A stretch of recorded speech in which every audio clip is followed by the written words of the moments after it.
Fala pessoal, saudações tricolores. Tem um erro que o Grêmio cometeu no último Campeonato Brasileiro, na última temporada na verdade como um todo, e que não pode cometer de novo esse ano. Vamos pegar os últimos jogos do Grêmio para tratar como exemplo e a partir daí a gente começar esse nosso vídeo partindo de um ponto que todo mundo vai concordar. O ponto que todo mundo vai concordar é o seguinte: o Grêmio não pegou os principais times do país ainda na temporada. Nós não pegamos o Atlético Mineiro, não pegamos o Palmeiras, não pegamos o Flamengo. E ainda assim já estamos, ou apesar disso, já estamos apresentando dificuldades. Por exemplo, o Grêmio pegou o Inter, que está mostrando agora aí que não é nada demais, e perdeu o Grenal. Nós perdemos um Grenal, mesmo com aquele pênalti inventado, enfim, perdemos o Grenal no Beira-Rio.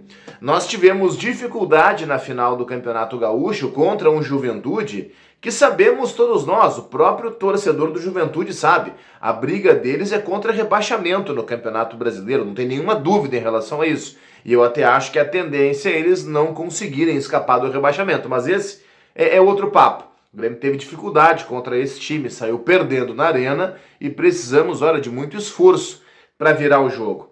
Na Copa Libertadores nós temos 2 jogos e 2 derrotas. Bom, isso pode falar muito mais sobre o planejamento mal feito do Grêmio do que outra coisa? Bom, os motivos eles podem variar, mas o fato é que o Grêmio tem apresentado dificuldades nesses jogos e nós não enfrentamos ainda Palmeiras, Atlético Mineiro, Flamengo, por aí vai. Bom, partindo desse ponto que todo mundo vai concordar, vamos dar um passo adiante. Gente, na janela do meio do ano passado, vocês lembram os jogadores que o Grêmio contratou? Na janela do começo do ano, veio o Soares, veio o Cristaldo, beleza, veio um monte de gente. Alguns deram certo, outros deram errado, sei lá. O Gustavinho, por exemplo, deu errado. Não o Gustavo Nunes de agora, o Gustavinho, aquele loirinho que veio da América Mineiro. Deu errado, faz parte. Mas na janela do meio do ano, todos os jogadores trazidos deram errado.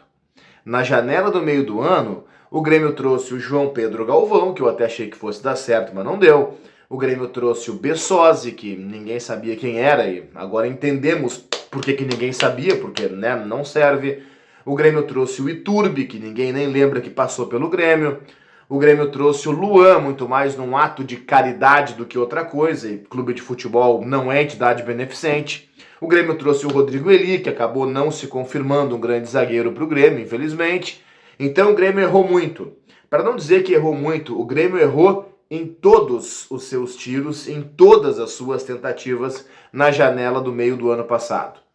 E vem aí agora uma janela de meio do ano de novo. E uma janela em que o Grêmio não pode errar. O Grêmio está proibido de cometer os mesmos erros que cometeu o ano passado.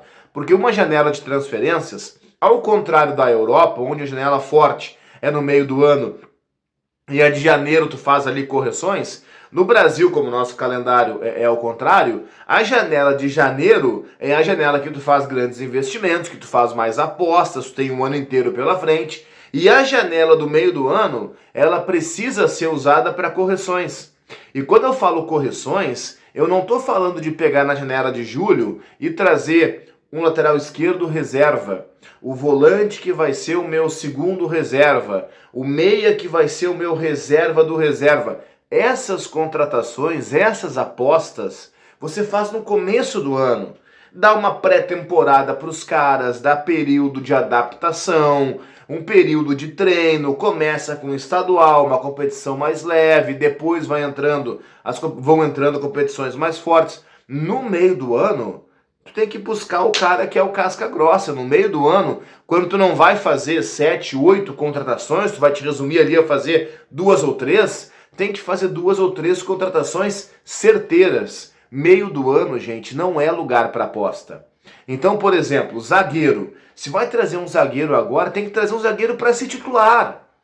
Não adianta pensar um zagueiro que vai disputar a posição no banco com o Rodrigo Eli. A gente está cheio de zagueiro para ser opção de banco. Um deles foi embora agora, que é o Bruno Vini. Vai embora, comemos, sem nenhum momento ter feito assim grandes atuações pelo Grêmio. Não adianta buscar, não, precisamos, o Mike não deu muito certo, um lateral para ser banco do Reinaldo. Não, se vai trazer um lateral esquerdo agora no meio do ano, sem período de adaptação, o cara tem que ter uma qualidade técnica que permita ele chegar e jogar.